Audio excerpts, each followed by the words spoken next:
Indore collector का नया पता आरएसएस कार्यालय। जी हां, साफ पानी देने में नाकाम, गंदे पानी से हो रही मौतों को रोकने में नाकाम, पीड़ितों के आंसू पोंछने में नाकाम।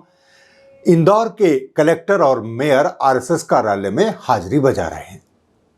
मगर क्या कहा जाए जब सरकार ही आरएसएस की है, जब मंत्री जी ही मौतों को फोकट का सवाल बताते हैं, घंटा कहकर मजाक उड़ाते हैं। ऐसे में क्या पता बेचारे आरएसएस से दिशा निर्देश लेने ही गए हों या ये पूछने गए हों कि मंत्री जी का बचाव कैसे किया जाए, सरकार का बचाव कैसे किया जाए, मामले में लीपापोती कैसे की जाए। कांग्रेस का कहना है कि अफसर आरएसएस कार्यालय में सलामी देने गए थे। मामला क्या है? दरअसल इंदौर के कलेक्टर शिवम वर्मा और मेयर पुष्पमित्र भार्गव ने बुधवार 7 जनवरी की रात आरएसएस के स्थानीय कार्यालय में एक बैठक में हिस्सा लिया। बैठक आरएसएस मालवा प्रांत प्रचारक राजमोहन सिंह के साथ हुई। बताया जा रहा है कि बैठक में भागीरथपुरा इलाके में गंदे पानी से मौतों और प्रशासनिक समन्वय पर चर्चा हुई।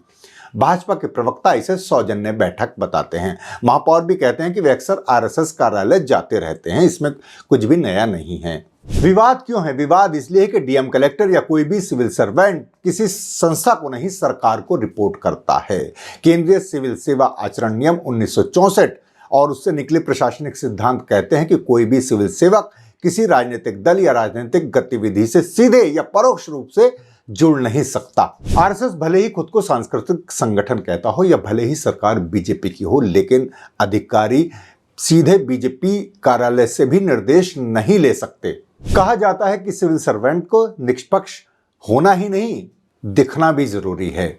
लेकिन अब क्या कहा जाए जब प्रधानमंत्री, गृह मंत्री जी ही आरएसएस के प्रचारक रहे हैं, उनके कार्यालय में हाजिरी बजाते रहे हैं, तो एक ऐसे में एक डीएम कलेक्टर की क्या हैसियत। इसलिए अधिकारी हो या कर्मचारी, सबको संग शरणम गच्छामि तो जाना ही होगा।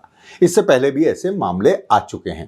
खैर, अब कांग्रेस ने इसके खिलाफ मोर्चा खोल दिया है। कांग्रेस के मध्य प्रदेश अध्यक्ष जीतू पटवारी का कहना है कि कलेक्टर प्रशासनिक अधिकारी है, ना कि किसी राजनीतिक या संगठनात्मक कार्यालय में जाने वाला व्यक्ति।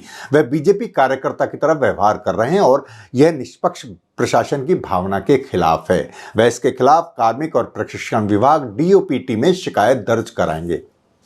अब देखते हैं, जब मौतों पर ही कोई जवाब नहीं दिया गया तो कलेक्टर साहब के आरएसएस कार्यालय जाने पर क्या जवाब या सफाई दी जाती है।